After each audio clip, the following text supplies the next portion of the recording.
All right, well, I guess I have another bike. Let's see what Ibis cooked up this time.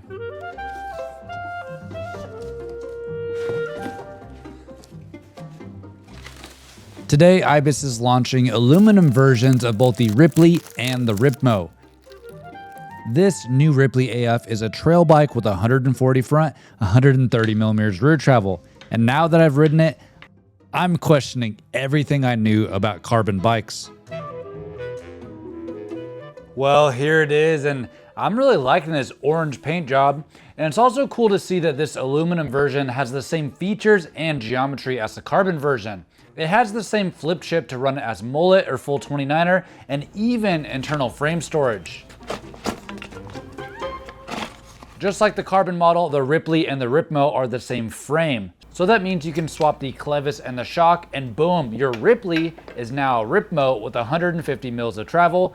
For someone who loves to tinker, this is two bikes in one. The mountain bike industry has everyone, well, maybe not you and me, but most people believe that carbon is better, lighter, maybe even smoother on the trail. So I'm curious, does this Ripley AF feel any different? And how much more does it weigh compared to my carbon Ripley? Quick disclaimer, Ibis sent me this bike to check it out and make a video. They didn't pay me a thing to make this, and I don't get to keep it. It's just a cool chance to test it early. But if you do want to pick one up, there's a link below to N+1 Bikes. They have limited stock on launch day, so if you're interested, don't wait. And tell them Evan sent you, and you'll get a $100 gift card and a free handlebar upgrade. All right, so this Ripley AF build comes in a few spec levels. The base is a Shimano Dior setup, but this one here is the SRAM Eagle 90 T-Type mechanical build. You've got RockShox suspension front and rear, and this rear shock looks like it has the Magneg kit, which is pretty cool. There's aluminum rims with 30 millimeters internal width, and honestly, a really dialed tire combo. Maxxis Recon in the back, and a DHR2 in the front. But the big thing I'm wondering is the weight. Aluminum frames usually add like a pound or two over carbon, so let's throw it on the scale and see what we're working with. Dang man, 33.7 pounds. That's only 0.1 pounds heavier than my Ripley Carbon. I guess these lighter wheels and tires are a big difference, maybe the pike fork too. It's also possible that aluminum and carbon frames don't have a massive weight difference anymore. It comes down to how you build the bike. And I'd love to know what the frames weigh, but I couldn't find that info anywhere. And I don't have time to strip down both the Ripleys down to the frame to weigh them and find out. So yeah, sorry about that one. There are a few parts that I'm not really sure about. I'm happy it comes with 4-piston brakes front and rear, but there's SRAM G2s, and I thought these were discontinued. The pads are also organic, and I like metallic pads, so I don't have a ton of confidence in these brakes. Luckily, I just bought some MTX red and gold pads from N+1 Bikes, and that should really help braking performance. And I'm just being picky here because that's just who I am. These stock bars look a little bit funky, and I don't know if it's the shape or the rise. So we're just gonna go ahead and do that carbon bar upgrade that N+1 Bikes offers, and I just love these carbon Blackbird bars.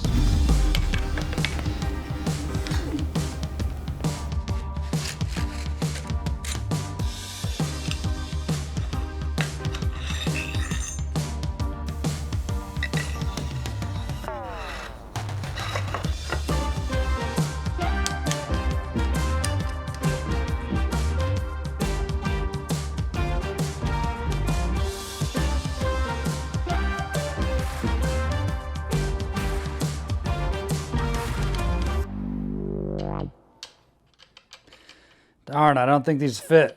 Oh well. Well, learned something new today. Code and G2 pads are not the same. And I'm just gonna have to run this, it'll be all right. And I also checked and the tires are set up as tubeless, and I still need to set up the suspension, and I'm gonna use Ibis's recommendations on that.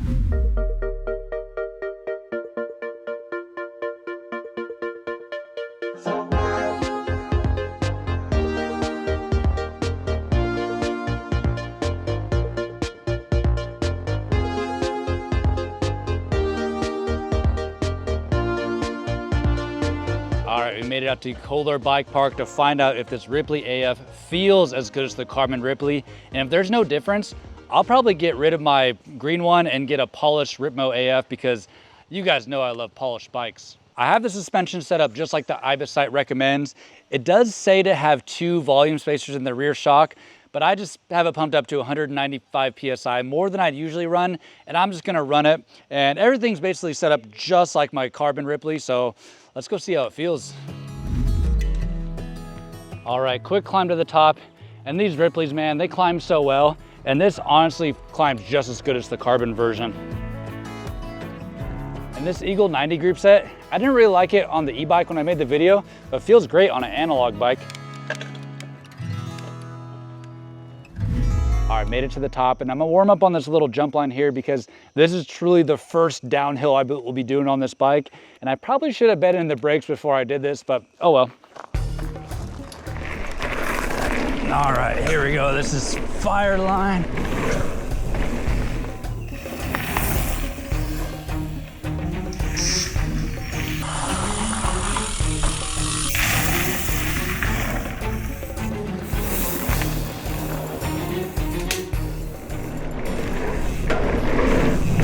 Man, this bike feels definitely more light and poppy than the Carbon version. It's making me question my setup choices. It's like, yeah, these aren't XO Plus tires, but I'm starting to question everything now. Let's see if I can do a little whip right here. Oh yeah.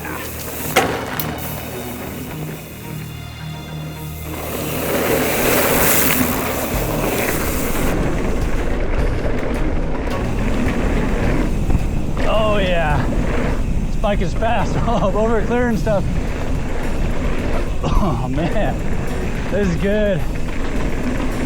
Woo!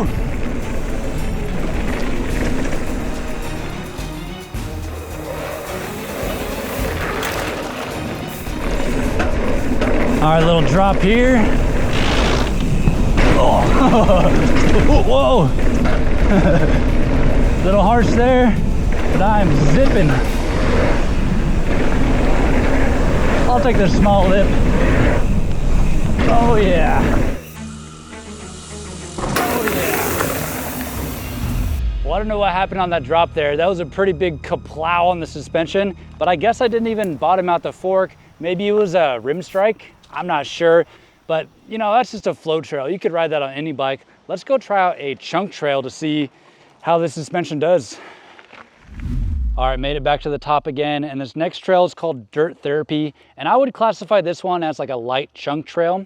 And I think it's a pretty good test for this bike because it'll make any shortcomings of this build apparent right away, because this bike does look pretty fancy, same with this Deluxe, but they're the mid-spec level. So, and then the light tires, so it'll be pretty obvious if this bike is gonna struggle on this trail specifically. So let's give it a go, hopefully it goes well. All right, here we go. Man, I never get to ride out here, so little roots, rocks, little chunk, little road gap.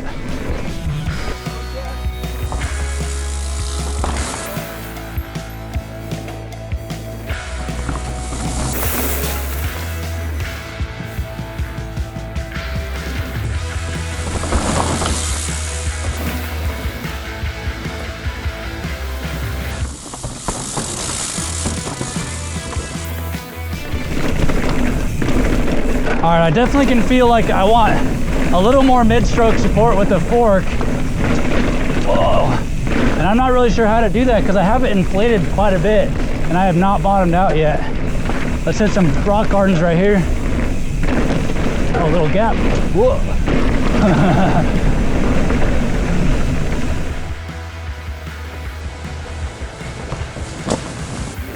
Not bad.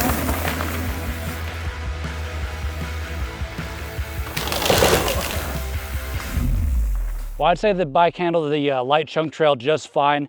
I would have liked a little bit more support there, and I'm not really sure which direction to go because this bike does ship with 0 volume spacers. So maybe I would install one in there, add like 10 PSI, but I'm not even sure if that would get me to what I want out of it. And I did lose a bolt from this cable port here, so I'm not sure what happened to that. But the last thing I want to test is drop the hammer.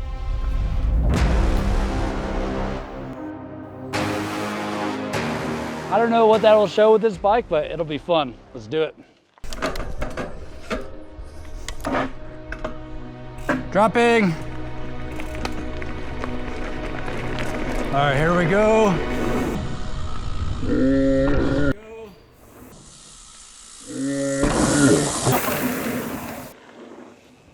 Oh yeah.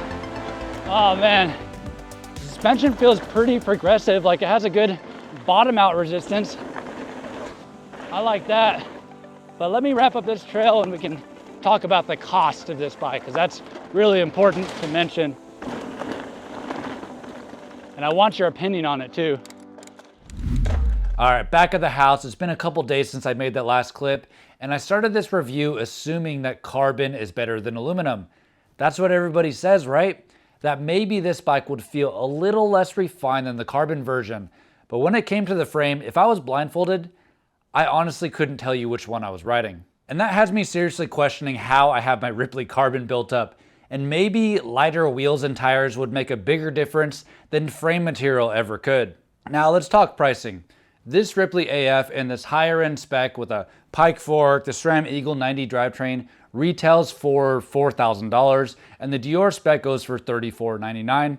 It's definitely not a small amount of money. And I was wondering what the price used to be for the previous generation, and I found an article from 4 years ago that says that the Deore build was $31.99.